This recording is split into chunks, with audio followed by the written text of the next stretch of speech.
శుభోదయం. ప్రభువైన యేసుక్రీస్తు నామములో మీ అందరికీ వందనాలు తెలియజేస్తూ పరిశుద్ధమైనటువంటి దేవుని గ్రంథములో నుండి ఆదికాండము 48వ అధ్యాయము 15వ వచనం.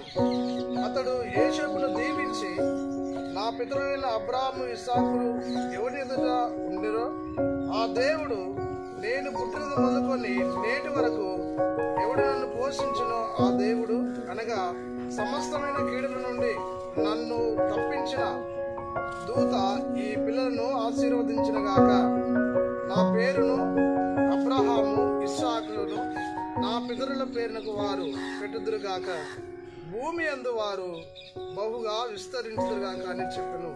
దేవుడి యొక్క వాక్యాన్ని మన వెనుకలో దీవించును గాక.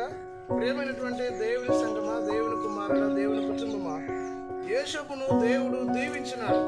శ్రమలలో, కష్టాలలో, బాధలో యోసేపు విశ్వాసంలో నిలకడగా ఉన్నప్పుడు యోసేపును యేసయ్య దీవించినట్లుగా బైబిల్ గ్రంథం సెలవిస్తూ ఉంది. అబ్రహాము, ఇస్సాకు, యాకోబుల దేవుడు ఆశీర్వాదములకు కారకుడగు దేవుడు అనే సత్యాన్ని మనం గ్రహించవలను.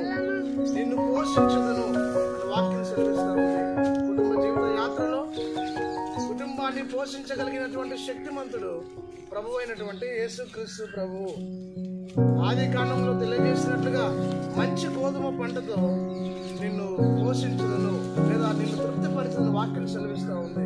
కాబట్టి దేవుని యందు విశ్వాసం కలిగి ఈ లోకంలో కొనసాగుతున్నప్పుడు విశ్వాసం గలవారికి కుదువేముంది అనే చక్కటి పాట కూడా మనం చూడగలం.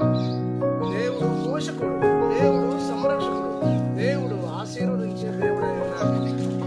మన దైనందిన జీవితంలో క్రీస్తు పైన ఆధారపడుతూ క్రీస్తు ఇచ్చే ఆశీర్వాదాలు పొందుకొని దేవునికి మహిమకరంగా ఈ లోకంలో ఆయనకి ఇష్టంగా నివసించినప్పుడు పరిశుద్ధాత్మ దేవుడు సదా తోడైండి దీవించి ఆశీర్వదించును గాక.